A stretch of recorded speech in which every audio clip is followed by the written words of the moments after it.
ಎಲ್ಲೋದು ಕೂಡ ಕಾಂಗ್ರೆಸ್ಸಲ್ಲಿ ಲೀಡರ್ಗಳೇ. ಇಲ್ಲಿ ಒಬ್ಬರು ಮಾತನ್ನು ಇನ್ನೊಬ್ಬರು ಕೇಳಲ್ಲ.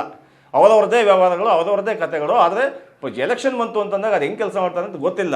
ಇಂಥನ್ನೆಲ್ಲ ದಾಟ್ಕೊಂಡು ಶ್ರೇಯಸ್ ಪಟೇಲ್ ಇವತ್ತು ಗೆದ್ದು ಬಂದಿದ್ದಾರೆ ಅಂತಂದಾಗ ಯಾರು ಗೆಲ್ಸಿದ್ದಾರೆ ಅವರಿಗೆ ಋಣಿಯಾಗಿರೋದು ಅವ್ರ ಕೆಲಸ ಅಲ್ವಾ?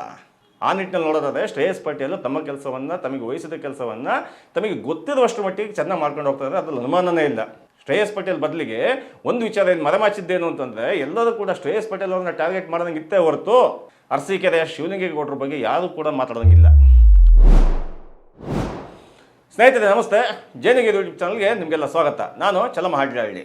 ಹಾಸನದ ಸಂಸದ ಶ್ರೇಯಸ್ ಪಟೇಲ್ ವಿರುದ್ಧ ಅದೇ ಕೈಪಡೆಯ ನಾಯಕರುಗಳು ತಿರುಗಿಬಿದ್ರ. ಈ ಥರ ಒಂದು ಮಾತುಕತೆ ಹಾಸನದಾದ್ಯಂತ ಚರ್ಚೆಲಿದೆ.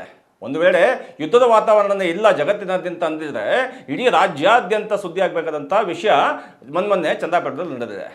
ವಿಷಯ ಏನು ಅಂತಂದರೆ, ಚಂದ್ರಾಪೇಟೆದ ಪುಟ್ಟೇಗೌಡರು ಇದಾರಲ್ಲ, ಮೊದಲು JDS ಅಲ್ಲಿದ್ದವರು, ದೇವೇಗೌಡರು ತುಂಬ ಆಪ್ತರಾಗಿದ್ದವರು, CS ಪುಟ್ಟೇಗೌಡರು, ಅವರೀಗ ಕಾಂಗ್ರೆಸ್ಸಿಗೆ ಬಂದಿದ್ದಾರೆ. ಕಾಂಗ್ರೆಸ್ಸಿಗೆ ಬಂದೇ ಭಾಳ ದಶಕಗಳಾಗೋಯ್ತು. ಆ ಕಾಂಗ್ರೆಸ್ನ ಪುಟ್ಟೇಗೌಡರ ಮನೆಯಲ್ಲಿ ಹಲವಾರು ಕಾಂಗ್ರೆಸ್ ನಾಯಕರುಗಳು ಒಂದು ಸಭೆ ಸೇರಿದ್ದಾರೆ. ಆ ಸಭೆಯಲ್ಲಿ ತಮ್ಮ ತಮ್ಮ ಅಳುಲುಗಳನ್ನು, ತಮ್ಮ ತಮ್ಮ ನೋವುಗಳನ್ನು ತೋಡ್ಕೊಂಡು ಮಾತಾಡಿರ್ತಕ್ಕಂಥ ವಿಡಿಯೋ ಎಲ್ಲ ಕಡೆ ವೈರಲ್ ಆಗಿದೆ. ಅದ್ರ ಪ್ರಕಾರ ಒಬ್ಬೊಬ್ಬರೇ ನಾಯಕರುಗಳು ಮಾತಾಡ್ತಾ ಹೋಗಿದ್ದಾರೆ. ಅದು ಒಟ್ಟಾರೆ ಸಾರಾಂಶ ಏನು ಅಂತ ಅಂದರೆ, ಜನ ಏನು ಮಾತಾಡ್ತಾ ಇದ್ದಾರೆ, ಹಾಸನದಲ್ಲಿರ್ತಕ್ಕಂಥ ಹಾಲಿ ಸಂಸದರಾದಂತಹ ಶ್ರೇಯಸ್ ಪಟೇಲ್ರವರು ನಮ್ಮನ್ನು ಯಾರನ್ನು ಗಣನೆಗೆ ತಗೊಳ್ದಲ್ಲಿ ಅವ್ರ ಪಾಡಿಗೆ ಅವ್ರು ಕೆಲಸ ಮಾಡ್ಕೊಂಡು ಹೋಗ್ತಾ ಇದ್ದಾರೆ. ನಾವೆಲ್ಲ ಏನಕ್ಕೆ ಇರ್ಬೇಕು ಹಾಸನದಲ್ಲಿ? ನಾವೆಲ್ಲ ಕಾರ್ಯಕರ್ತರಲ್ವಾ? ಇಷ್ಟು ವರ್ಷ ನಾವು ಕೆಲಸ ಮಾಡಿಲ್ವಾ? ನಮ್ಮನ್ನು ಬಿಟ್ಟು ಇವರು ನಮ್ಮನ್ನು ನಿರ್ಲಕ್ಷ್ಯ ಮಾಡಿ ಕೆಲಸ ಮಾಡ್ತಾ ಇದ್ದಾರೆ. ನಾವೇನು ಮಾಡಬೇಕು ಅನ್ನೋ ಪ್ರಶ್ನೆ ಮುನ್ನೆಲೆಗೆ ತಂದಿದ್ದಾರೆ ಸಭೆಯಲ್ಲಿ. ಹಾಗಂತ ಹೇಳಿ ಶ್ರೇಯಸ್ ಪಟೇಲ್ ಅದಕ್ಕೇನು ಪ್ರತಿಕ್ರಿಯೆ ಕೊಟ್ಟಿದ್ದಾರೆ ಅಂತಂದರೆ, ಇದುವರೆಗೂ ಯಾವ ಪ್ರತಿಕ್ರಿಯೆ ಇಲ್ಲ. ಯಾಕೆ ಅಂತಂದರೆ, ಶ್ರೇಯಸ್ ಪಟೇಲ್ರವರ ಬದಲಿಗೆ HK ಮಹೇಶ್ ಅವರೇ ಒಂದು ಸ್ಪಷ್ಟನೆ ಕೊಟ್ಟಿದ್ದಾರೆ. ಏನು ಅಂತಂದರೆ, ನಾನು ಸಭೆಯಲ್ಲಿ ಶ್ರೇಯಸ್ ಪಟೇಲ್ ವಿರುದ್ಧ ಮಾತಾಡಿಲ್ಲ. ಶ್ರೇಯಸ್ ಪಟೇಲ್ ಭಾರಿ ಒಳ್ಳೆ ಮನುಷ್ಯ. ನಾನು ಮಾತಾಡಿದ್ದು ಶ್ರೇಯಸ್ ಪಟೇಲ್ MP ಆದಮೇಲೆ ಅವರಿಗೆ ನಾವೆಲ್ಲ ಸೇರಿ ಒಂದು ಅಭಿನಂದನಾ ಕಾರ್ಯಕ್ರಮ ಮಾಡಬೇಕಾಗಿತ್ತು, ನಾವು ಮಾಡಲಿಲ್ಲ ಅಂತ ಮಾತಾಡಿದ್ದು ಬಿಟ್ಟರೆ ಅವರು ಅದನ್ನು ನಿರೀಕ್ಷೆ ಮಾಡಿದ್ರು ಅಂತ ಮಾತಾಡಲಿಲ್ಲ. ನಾನು ಯಾವುದೇ ತೊಡಕಿನ ಹೇಳಿಕೆಯನ್ನು ಕೊಟ್ಟಿಲ್ಲ. ಒಂದು ವೇಳೆ ಆ ರೀತಿ ಹೇಳಿಕೆ ಕೊಟ್ಟಿದ್ರೆ ನನಗೆ ಕ್ಷಮೆ ಕೇಳ್ತೀನಿ ಅಂತೇಳಿ HK ಮಹೇಶ್ ಹೇಳಿದ್ದಾರೆ. HK ಮಹೇಶ್ ಹಾಸನ ಕಾಂಗ್ರೆಸ್ನ ಭಾಳ ಮುಖ್ಯವಾದ ಹೆಸರು. HK ಮಹೇಶ್ ಯೂತ್ ಕಾಂಗ್ರೆಸ್ಸಿಂದ ಬಂದಂಥವ್ರು, ಯೂತ್ ಕಾಂಗ್ರೆಸ್ನ ಭಾಳ ಗಟ್ಟಿಯಾಗಿ ಕಟ್ಟಿದಂಥವ್ರು, SM ಆನಂದ್ ಅವರ ಶಿಷ್ಯ, ಭಾಳ ದೊಡ್ಡ ಮಟ್ಟದಲ್ಲಿ ರಾಜಕಾರಣ ಪಟ್ಟುಗಳನ್ನು ಕಲ್ತಂಥವ್ರು. ಅವರಿಗೆ ಆ ಕಡೆ ಶ್ರೀಕಂಠ, ಈ ಕಡೆ ಪುಟ್ಸ್ವಾಮಿಗಳ, ಈ ಕಡೆ ಗಣಸಿ ಶಿವರಾಮು, ಈ ಕಡೆ SM ಆನಂದ್, ಎಲ್ಲ ದೊಡ್ಡ ದೊಡ್ಡ ನಾಯಕರುಗಳ ಬಳಿ ಕೆಲಸ ಮಾಡ್ತಕ್ಕಂಥ ಅವಕಾಶ HK ಮಹೇಶ್ ಅವರಿಗೆ ಸಿಕ್ಕಿತ್ತು. ಹಾಗಾಗಿಯೇ HK ಮಹೇಶ್ ಅವರು ಮಾತಾಡೋಕ್ಕೆ ಶುರು ಮಾಡಿದ್ರೆ ಅಂತಂದರೆ, ಒಂದು ರೀತಿ ಸುಡುಗುಂಡು ಇರುತ್ತಲ್ಲ, ಒಂದು ರೀತಿ ಈ ಸಿಡಿಗುಂಡಿನ ರೀತಿಯಲ್ಲಿ HK ಮಹೇಶ್ ಅವರು ಮಾತಾಡ್ತಾರೆ. ಅದೇ ರೀತಿ ಮೊನ್ನೆ ಸಭೆಯಲ್ಲಿ ಮಾತಾಡ್ತಾ ಏನು ಮಾತಾಡಿದ್ದಾರೆ ಅಂತಂದರೆ, ಕಾಂಗ್ರೆಸ್ಸು ಗ್ಯಾರಂಟಿಗಳನ್ನು ನಂಬ್ಕೊಂಡು ಕೂತಿದೆ, ಕಾರ್ಯಕರ್ತರನ್ನಲ್ಲ. ಗ್ಯಾರಂಟಿಗಳನ್ನು ಇವತ್ತು ಜನ ಮನಸ್ಸಲ್ಲಿ ಇಟ್ಕೊಂಡಿಲ್ಲ, ಗ್ಯಾರಂಟಿಗಳು ವರ್ಕೌಟ್ ಆಗ್ತಾ ಇಲ್ಲ. ಹಾಗಾಗಿ ಗ್ಯಾರಂಟಿಗಳನ್ನು ನಂಬ್ಕೊಳ್ಳೋದು ಬಿಟ್ಬಿಟ್ಟು ಕಾರ್ಯಕರ್ತರನ್ನು ನಂಬ್ಕೊಳ್ಳಿ. HK ಮಹೇಶ್ ಹೇಳಿದ್ರಲ್ಲಿ ಯಾವ ಅತಿಶಯೋಕ್ತಿ ಕೂಡ ಇಲ್ಲ. ಕಾಂಗ್ರೆಸ್ಸು ಯಾವ ರೀತಿ ಇದೆ ಅಂತಂದರೆ, ಕಾರ್ಯಕರ್ತರನ್ನು ಮರೆಯೋದರಲ್ಲಿ ಕಾಂಗ್ರೆಸ್ಸು ನಿಸ್ಸೀಮ. ಕಾಂಗ್ರೆಸ್ ಪಕ್ಷದ ಧೋರಣೆನೇ ಹಾಗೆ. ಆ HK ಮಹೇಶ್ ಅವರು ಹೇಳಿದ್ರಲ್ಲಿ ಮುಖ್ಯವಾದ ವಿಚಾರ ಏನು ಅಂತಂದರೆ, ನಮ್ಮ ಕೆಲಸಗಳಾಗ್ತಾ ಇಲ್ಲ, ಕಾರ್ಯಕರ್ತರನ್ನು ಯಾರೂ ಕೂಡ ಗಣನೆಗೆ ತಗೊಂತಾ ಇಲ್ಲ, ನಾವು ಜನಗಳ ಮುಂದೆ ಹೆಂಗೆ ಹೋಗಿ ಕೆಲಸ ಮಾಡೋದು? ಒಂದು ವೇಳೆ ಈ ರೀತಿ ನಮಗೆ ಒಂದು ಅವಕಾಶ ಸಿಗಲಿಲ್ಲ ಅಂತಂದರೆ, ನಮಗೆ ಕೆಲಸ ಮಾಡಿಸ್ಕೊಡ್ತಾರೆ ಯಾರೋ ಒಬ್ಬರು ಕಾರ್ಯಕರ್ತರು ಬರ್ತಾರೆ, ಅಣ್ಣ ಒಂದು ಸಣ್ಣ ಕೆಲಸ ಆಗಬೇಕಾಯಿತು ಅಂತಂದಾಗಲೂ, ನಮ್ಮದೇ ಸರ್ಕಾರ ಇದ್ದಾಗಲೂ ಕೂಡ ಕೆಲಸ ಮಾಡ್ಕೊಡೋಕ್ಕಾಗಲಿಲ್ಲ ಅಂತಂದರೆ ನಾವು ಯಾಕೆ ಇಲ್ಲಿ ನಾಯಕರುಗಳು ಅಂತ ಇರಬೇಕು? ಅದರಲ್ಲೂ ಕೂಡ MPಗಳು, MLAಗಳು, ಗೆದ್ದಿರ್ತಕ್ಕಂಥವ್ರು, ಮತ್ತು ಸಿದ್ದರಾಮಯ್ಯನವರು, DK ಶಿವಕುಮಾರ್ ಬಗ್ಗೆ ಅವ್ರು ಮಾತಾಡಿದ್ದಾರೆ. DCM ಆಗಿರ್ತಕ್ಕಂತಹ ಶಿವಕುಮಾರ್ ಅವರು ಮತ್ತು CM ಆಗಿರ್ತಕ್ಕಂಥ ಸಿದ್ದರಾಮಯ್ಯನವ್ರ ಹತ್ರ ಸುತ್ತಮುತ್ತ ಬರೀ ಏಜೆಂಟ್ರುಗಳೇ ಇರ್ತಾರೆ. ಕೆಲಸ ಮಾಡ್ತಕ್ಕಂಥ ಕೈ ನಾಯಕರು, ಪಡೆಗಳು ಯಾರು ಕೂಡ ಅಲ್ಲಿ ಬೆಲೆ ಇಲ್ಲ, ಎಲ್ಲರಿಗೂ ಕೂಡ ದಲ್ಲಾಳಿಗಳೇ ಕೂತಿರ್ತಾರೆ ಸುತ್ತಮುತ್ತ. ನೀವೊಂದ್ಸರಿ ಬೇಕಾದ್ರೆ ಒಂದು ನೋಡಿ ಅಂತ ಮಹೇಶ್ ಅವರು ಹೇಳಿದ್ದಾರೆ. ಅದು ನಿಜ ಕೂಡ. ಕಾಂಗ್ರೆಸ್ ಅಧಿಕಾರಕ್ಕೆ ಬಂದ ನಂತರದಲ್ಲಿ ಆ ಬೂತ್ ಮಟ್ಟದಲ್ಲಿ ಕೆಲಸ ಮಾಡಿದಂಥ ನಾಯಕರುಗಳಿಗೆ 3 ಕಾಸಿನ ಬೆಲೆ ಇಲ್ಲ ಅನ್ನಂಗೆ ಆಗಿದೆ. ಇದೆಲ್ಲ ಒಂದು ರೀತಿಯಲ್ಲಿ ಒಂದು ಪೂರ್ವಭಾವಿ ಸಭೆ, ಒಂದು ಆತ್ಮಾವಲೋಕನ ಸಭೆ ಥರ ಇತ್ತು.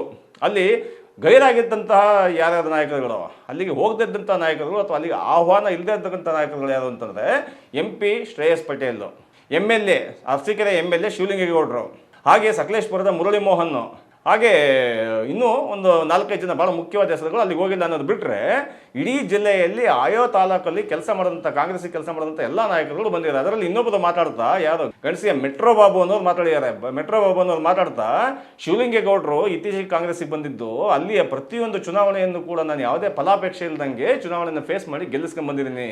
ಅದು ನಗರಸಭೆ ಚುನಾವಣೆ ಆಗಿರ್ಬೋದು, ಗ್ರಾಮ ಪಂಚಾಯತಿ ಚುನಾವಣೆ ಆಗಿರ್ಬೋದು. ಆದರೆ ಗಣಸಿಯಲ್ಲಿ ಒಂದಷ್ಟು ಜನಗಳ ಕಾರ್ಯಕ್ರಮ ನಡೆಯುತ್ತೆ, ಅಲ್ಲಿಗೆ MP ಶ್ರೇಯಸ್ ಪಟೇಲ್ ಅವರು ಕೂಡ ಬರ್ತಾರೆ.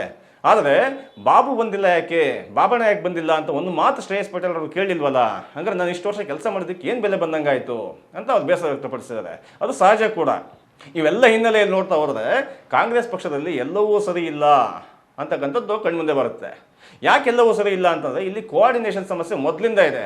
ಸಂವಹನದ ಕೊರತೆ ಎಲ್ಲದೂ ಕೂಡ ಕಾಂಗ್ರೆಸ್ಸಲ್ಲಿ ಲೀಡರ್ಗಳೇ. ಇಲ್ಲಿ ಒಬ್ಬರ ಮಾತನ್ನು ಇನ್ನೊಬ್ಬರು ಕೇಳಲ್ಲ, ಅವರವ್ರದ್ದೇ ವ್ಯವಹಾರಗಳು, ಅವರವ್ರದ್ದೇ ಕಥೆಗಳು. ಆದರೆ ಎಲೆಕ್ಷನ್ ಬಂತು ಅಂತಂದಾಗ ಅದು ಹೆಂಗೆ ಕೆಲಸ ಮಾಡ್ತಾರೆ ಅಂತ ಗೊತ್ತಿಲ್ಲ. ಹಾಗಾಗಿಯೇ ಬಹುಶಃ ಶ್ರೇಯಸ್ ಪಟೇಲ್ ಕೈ ನಾಯಕರುಗಳ ಜೊತೆಗೆ ಬೇರೆ ನಾಯಕರುಗಳನ್ನು ಕೂಡ MP ಎಲೆಕ್ಷನ್ ನಂಬಬೇಕಾದಂಥ ಒಂದು ವಾತಾವರಣ ಸೃಷ್ಟಿ ಆಯ್ತಾ ಏನೋ. ಇದನ್ನು ಕೂಡ ಮೊನ್ನೆ ಅಸಮಾಧಾನ ವ್ಯಕ್ತಪಡಿಸಿದಂಥ ಅಷ್ಟು ನಾಯಕರುಗಳು ಒಮ್ಮೆ ಅವಲೋಕನ ಮಾಡ್ಕೊಬೇಕು. ನಾವು ಒಬ್ಬ MP ಕ್ಯಾಂಡಿಡೇಟ್ ನಿಲ್ಲಿಸಿದ್ದೀವಿ, ನಾವೆಲ್ಲ ಒಟ್ಟಾಗಿ ಕೆಲಸ ಮಾಡ್ತಾ ಇದ್ದೀವ ಅಂತ. ಯಾಕೆ ಹೇಳ್ತಾ ಇದ್ದೀವಿ ಈ ಮಾತನ್ನ ಅಂತಂದರೆ, ಕಾಂಗ್ರೆಸ್ನ ಆ ಮಾಧ್ಯಮ ವಕ್ತಾರರ ಬೂತ್ ಇದೆಯಲ್ಲ, ಅವ್ರು ಊರಿದೆಯಲ್ಲ, ಸ್ವಂತ ಊರು, ಆ ಸ್ವಂತ ಊರಲ್ಲೇ BJP JDSಗೆ ಮತಗಳು ಬಿದ್ದಿದ್ದಾವೆ, ಕಾಂಗ್ರೆಸ್ಸಿಗೆ ಒಂದೇ ಒಂದು ಮತ ಬಿದ್ದಿಲ್ಲ. ಯಾವುದೂರಲ್ಲಿ? ಕಾಂಗ್ರೆಸ್ನ ಮಾಧ್ಯಮ ವಕ್ತಾರರ ಊರಿನಲ್ಲೇ ಒಂದು ಮತ ಬಿದ್ದಿಲ್ಲ. ಅದು ಆ್ಯಕ್ಚುಲಿ ಅಲ್ಲಿ ಕಾಂಗ್ರೆಸ್ ಇಲ್ವೇ ಇಲ್ವಾ ಅಂತಂದ್ರೆ ಕಾಂಗ್ರೆಸ್ ಇದೆ. ಹಂಗಾರೆ ಹೆಂಗೆ ಕೆಲಸ ಮಾಡಿದ್ರು, ಯಾವ ರೀತಿ ಕೆಲಸ ಮಾಡಿದ್ರು, ಇಂಥನ್ನೆಲ್ಲ ದಾಟ್ಕೊಂಡು ಶ್ರೇಯಸ್ ಪಟೇಲ್ ಇವತ್ತು ಗೆದ್ದು ಬಂದಿದ್ದಾರೆ ಅಂತಂದಾಗ ಯಾರು ಗೆಲ್ಸಿದ್ದಾರೆ ಅವರಿಗೆ ಋಣಿಯಾಗಿರೋದು ಅವ್ರ ಕೆಲಸ ಅಲ್ವಾ? ಆ ನಿಟ್ಟಿನಲ್ಲಿ ನೋಡೋದಾದರೆ ಶ್ರೇಯಸ್ ಪಟೇಲ್ ತಮ್ಮ ಕೆಲಸವನ್ನು, ತಮಗೆ ವಹಿಸಿದ ಕೆಲಸವನ್ನು ತಮಗೆ ಗೊತ್ತಿರುವಷ್ಟು ಮಟ್ಟಿಗೆ ಚೆನ್ನಾಗಿ ಮಾಡ್ಕೊಂಡು ಹೋಗ್ತಾರೆ, ಅದ್ರಲ್ಲಿ ಅನುಮಾನನೇ ಇಲ್ಲ.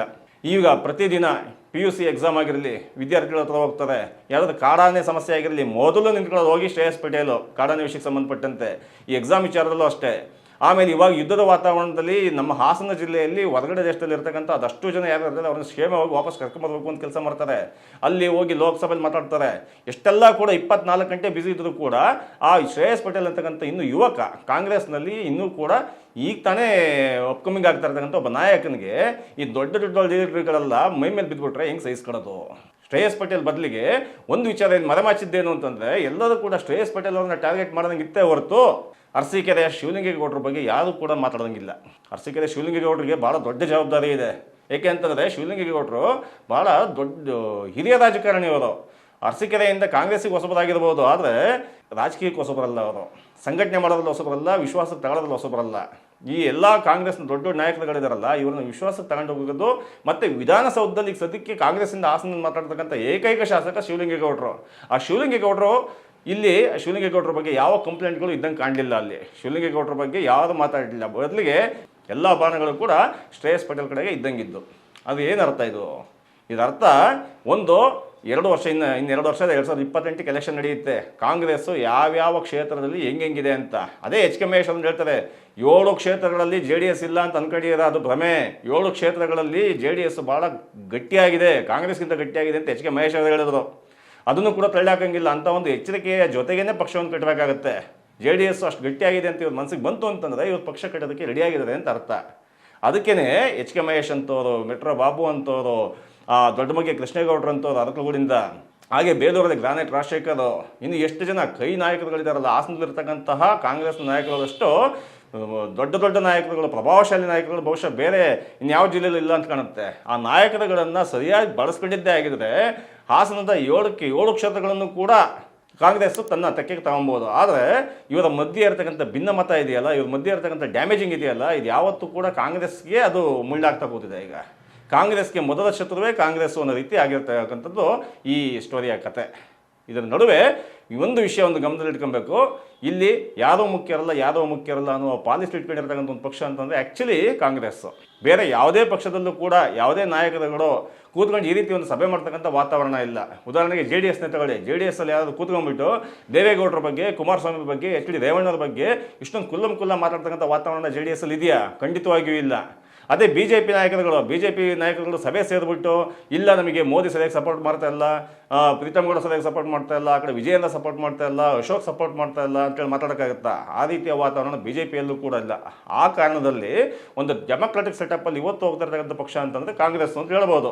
ಆ ಭಿನ್ನಾಭಿಪ್ರಾಯಗಳನ್ನು ಕಾಂಗ್ರೆಸ್ ಹೈಕಮಾಂಡು ತೀವ್ರವಾಗಿ ತಗೊಬೇಕಾಗತ್ತೆ. ಇಲ್ಲ ಅಂತಂದರೆ ಇವರು ಈ ಕೊಟ್ಟಿರೋಂಥ ಎಚ್ಚರಿಕೆಗಳನ್ನು, ಬೇಸರದ ಮಾತುಗಳನ್ನು ಸೈಡಿಗೆ ಹಾಕಿದ್ರೆ ಮುಂದಿನ ಚುನಾವಣೆಯಲ್ಲಿ ಅವರೇ ಪಾಠ ಕಲಿಸ್ತಾರೆ. ಇವರಿಗೆ ಅವ್ರು ಪಾಠ ಕಲಿಸ್ತಾರ, ಅವ್ರಿಗೆ ಇವ್ರು ಪಾಠ ಕಲಿಸ್ತಾರ, ಪಾಠ ಕಲಿಯೋದ್ರಲ್ಲೇ ಇವರೆಲ್ಲ ಜೀವನ ಕಳೆದು ಬರ್ತಾರ ಅನ್ನೋದು 2028 ಚುನಾವಣೆಯಲ್ಲಿ ನಮಗೆ ಗೊತ್ತಾಗುತ್ತೆ. ಧನ್ಯವಾದಗಳು.